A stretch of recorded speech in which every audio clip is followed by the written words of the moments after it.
Start your inner healing journey. Sa mga susunod na episodes ng Speak to Inspire PGE Podcast, makakarinig kayo ng mga simpleng usapan na madaling sundan tungkol sa kahalagahan ng mental health awareness at kung paano ito direktang konektado sa biblical spirituality tungo sa inner healing. Bibigyan diin natin ang salitang awareness dahil marami pa ring tao ang hindi alam, kulang sa impormasyon o mali ang pagkakaintindi tungkol sa mental health. Kapag ikinonekta natin ang mental health awareness sa biblical spirituality, dito pumapasok ang napakahalagang bahagi, ang personal mong karanasan ng pakikipagtagpo sa Diyos na lubos na nagmamahal sa iyo. Kapag pinagsama at may malinaw na pagpapaliwanag ng mental health awareness at ng biblical spirituality at kung bibigyan mo ito ng iyong tuloy-tuloy na atensyon, nagsisimula ka na sa iyong journey ng inner healing. At hindi mo ito gagawin mag-isa dahil magkakasama tayo. Tayo na mga broken people na natututo rin magpagaling at bumalik sa tamang landasin. As you may already know, the teachings here are part of the weekly inner healing sessions happening online every Saturday at 6 a.m. Contact us if you want to know more details. The pain of striving, then failing, and then only to hear the voice that says, not enough. Okay, alam mo yan? You did your best, but your best wasn't good enough. As you can see, yung feeling na mag-fail ka, hindi yan madaling mawala eh. At yung nag-fail ka na, and then may mga tao pa nagsasabi sa'yo na, dapat kasi, o kaya, di ba? O kaya makarinig ka ng mga negative words, lalong hindi magandang feeling yon. Okay? That's why we need to go into this point na kung saan, alam niyo yun, we need to understand ano ba ito nangyayari sa buhay natin. May mga question ba kayong ganun? Okay? Bakit ito nangyayari sa akin? Ganito na lang lagi ako. Ano ba yan? Kumbaga, especially if you are, you have faith in the Lord, tapos ito pa rin, ano yung mga frustrations. What I mean is, frustrated ka sa buhay.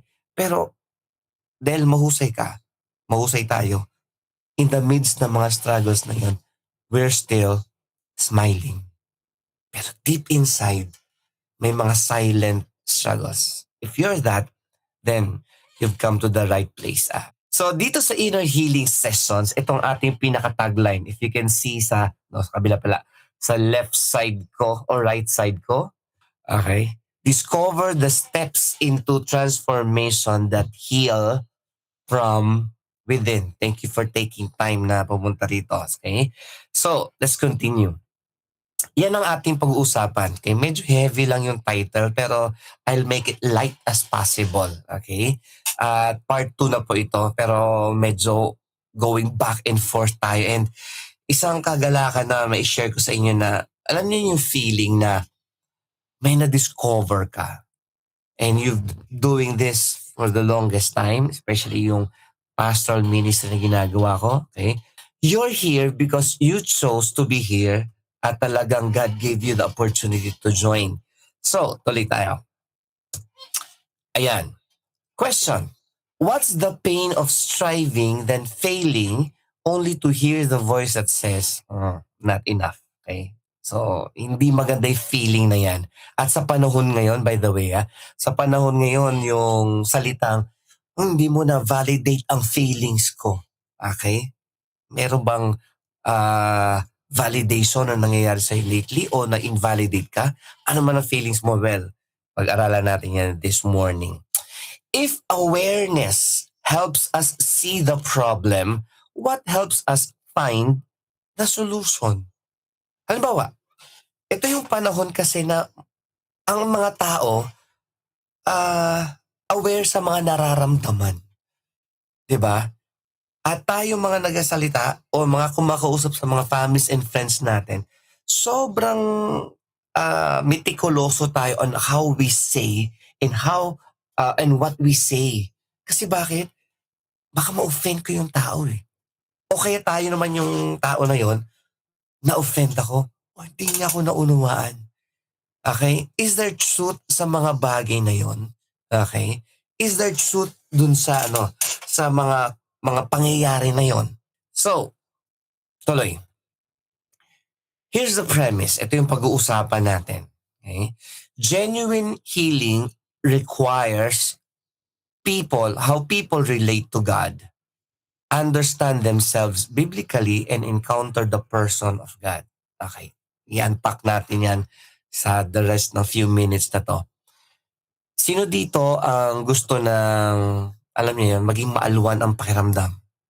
Gusto natin yun. Okay? Sa mga bumili ng comfortable na kama, kaya ka bumili ng comfortable na kama para makatulog ka ng maayos. Pero minsan, merong hindi kayang ibigay sa iyo ang komportableng kama. Nakahiga ka na doon, maybe naka-aircon ka pa, pero ba't hindi ka makatulog?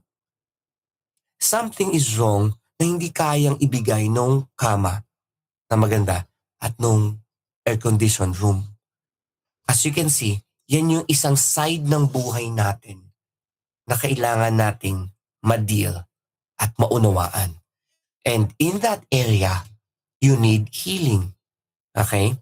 At sabi ng Bible, okay, by the way, mag-mention ako ng Bible dito as you know, ang healing, ang pagtulog pala, okay, sabi sa Bible, God grants sleep to those He loves.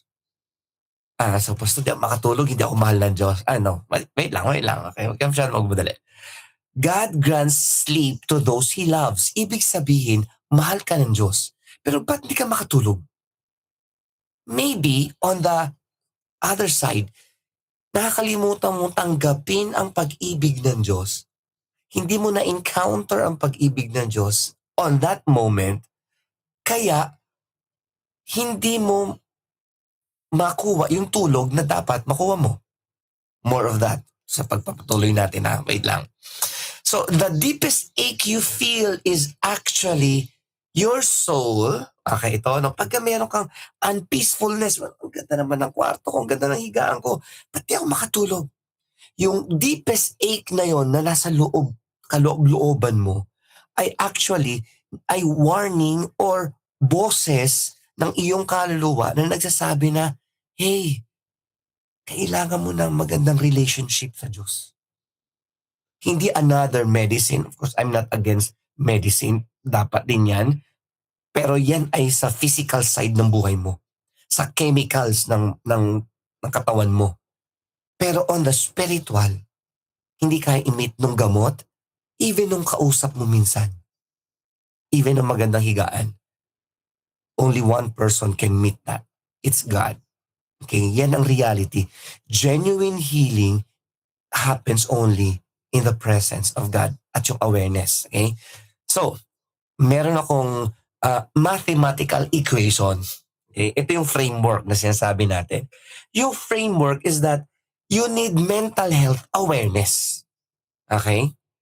I'm not a professional psychologist or psychiatrist, pero that's why awareness lang ino-offer ko. Pero on this side, kailangan mo nang idagdag yung biblical spirituality. Okay? Madalas yung makikita yung equation na yan in the next weeks na. So, kapag nangyari yung mental health awareness at nagkaroon ng biblical spirituality, here's the result. Inner healing. Yung maganda mong kama, yung aircon mong kwarto ay nasusundan ng kapayapaan sa puso mo. That's why you can sleep ng maayos. Okay? So, tingnan natin yan. So, let's define some terms. Ano ang mental health? Ang mental health is a person's capability to think, feel, and relate sa kapwa-tao to the point na nagkakaroon ka ng magandang decisions. So, kapag mababa ang yung capability at that moment to think, feel, relate, and make decisions, ibig sabihin yung mental health mo ay mababa. Our goal dito sa inner healing sessions is that you will be provided. Ang advocacy natin dito is for us to provide awareness. Bakit ka ganyan mag-isip? Ba't ganyan ka magsalita? Bakit ka ganyan mag-isip? Ba't ganyan ang reactions mo? We get to know ourselves dito. Okay? Sunod, ito pa. Biblical spirituality. Okay, again, heavy word, no? Pero magandang maunawaan yan. So, what is biblical spirituality? It is knowing God logically and experientially through encounters. Nako, pag nalaman nyo itong encounters na sinasabi ko, you can thank me later, no? Pero in this area, our goal is to encounter God. Okay? At bad news, mental health awareness is not enough. Yung malaman mo who are you and why you behave like this, hindi sapat yun. Okay? Kontento ko na sa mental health awareness, ako ay nadidepress, itong gagawin ninyo. So unawain niyo ako. Kayo ang mag-adjust. Paano kung i-reverse natin? Ako yun. Sabihin ko sa'yo na, ito ko eh. So mag-adjust ka sa akin. Of course, sasabihin mo ay, sandali, parang may kulang. Parang may problema. You see? Yun. That's why mental health awareness is not enough. Pero kailangan natin yan.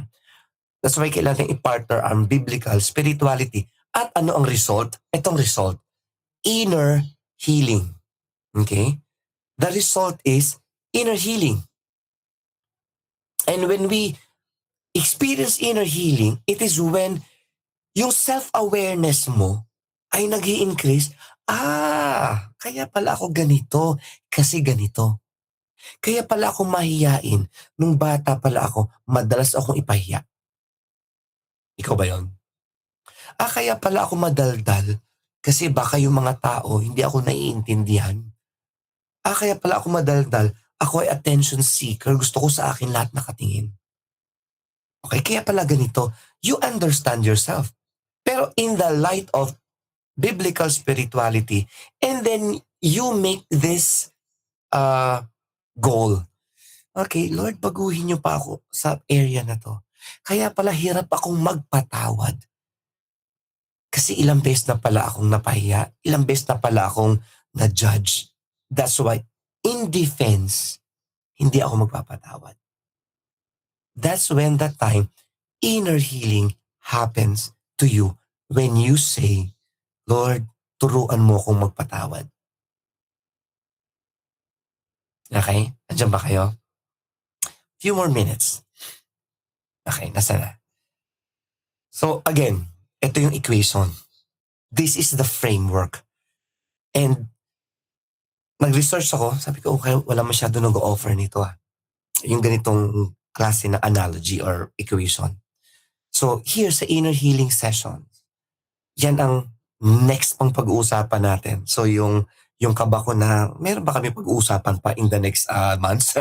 Meron pa. Ang yaman po. And listen here. Okay, listen here.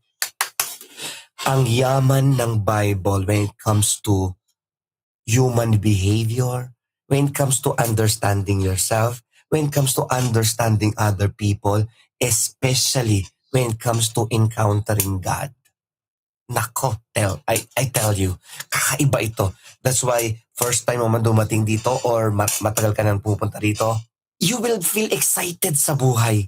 Ang makikita mo ngayon ay magkakaroon ka ng maraming aha moments. Kaya pala ako ganyan. Kaya pala siya ganun. You begin to be enlightened by this awareness na, okay, kaya pala ganyan ang behavior ng mga tao. Kaya pala magagalitin siya. Kaya pala magagalitin ako kasi hindi pa pala ako nagpatawad or meron akong galit sa puso na hindi ko pa pinapaalis sa Diyos. And by the way, just a glimpse. Minsan, may mga assumptions tayo. At ito ang na-discover ko. Even ang World Health Organization ay nagsabi nito. Yung wellness daw is when you overcome yung mga problems mo. Kaya pakinggan niyo ako mabuti ha. When I overcome my problems, and then magkaroon ng feeling of wellness. Okay, pinaraphrase ko na. Yung sinabi ni World Health Organization. Pero as you can see, ang sabi ng Bible, you can do nothing apart from me. Pero tinuturuan tayo ng, excuse me po, ng psychology and psychiatry na, kaya mo yan, kaya mo yan. Gawin mo to, gawin mo to. Itong gawin mo. Ito yung pattern. Ito magiging result sa'yo. Without mentioning God, well, in a way, makakatulong siya compared sa wala kang psychologist, wala kang psychiatrist, o wala kang nakakausap. Pero yung awareness of your mental health is not the end in itself.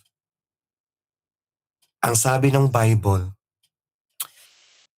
the fruit of the Holy Spirit is love. Tingnan niyo to. Itong pinag-uusapan sa mental health. The fruit of the Holy Spirit is love. Okay, tulungan niyo ako. Joy, peace, patience, kindness, goodness, gentleness. Lagi ko nakakalimutan yung pangwalo, no? And self-control. Basta siyam yan. Those, sa psychology or sa secular term, those are called virtues. Yung patience is a virtue. Faithfulness, virtue yan. Kumbaga, still a virtue. Pag ginawa mo yan, okay yan. Pero in the Bible, ang tawag dyan, fruit of the Holy Spirit. It's not your fruit. Nung pagtagpuin natin siya. Okay, pagtagpuin natin. This is where I'm excited. So, if the Bible calls that fruit of the Holy Spirit, it means you cannot produce that. Only the Holy Spirit can produce that in your life. At kung wala kang Holy Spirit, ibig sabihin you're not a child of God. If you're not a child of God, meaning hindi mo pa natatanggap si Jesus Christ in your life. Maybe may religion ka, maybe may good habits ka sa buhay, maybe mas mabait ka kumpara sa ibang tao, pero the fruit of the Holy Spirit is exclusive to those who are children of God. Pwede ka mag-produce niyan, hopefully, pero hindi yan long-lasting. That's why may mga tao na mind over body o mind over matter ang pananaw. Mabait ako, hindi ko siya papatulan. Yun, nagmura na siya. Minura niya rin katabi niya. Di ba? Those are the moments na pwede ka nang magmura. Kung nagmumura ka, pwede ka nang maasar. Pero bigla mo maalala ang Diyos. Wow! That's the Holy Spirit speaking to me na, oy, wag mong patulan yung mga yan, maimbiyerna ka lang, at sayang yung prayer and fasting na pinanggalingan mo. Okay? So, going back sa pinagsasabi ko. So, here's the verse. Mabilis na lang to. Here's the verse. Tingnan nyo. See to it that no one takes you captive by philosophy and empty deceit. Mental health awareness is good, but it's not enough. Pero we will talk about that. Isa pang verse. Okay? Okay, sa baba pala, sorry, balik tayo doon. Sabi doon, but not according to Christ. Dapat mayroong biblical spirituality. Next, sabi pa rito, for I know that nothing good dwells in me. Ala. Okay, may babasagin ako ng konti dito ha, na pananaw ng mga tao. Example, love yourself. Okay, ang gandang pakinggan. Ang gandang maramdaman. Love yourself naman. Question, meron ba command sa Bible, love yourself?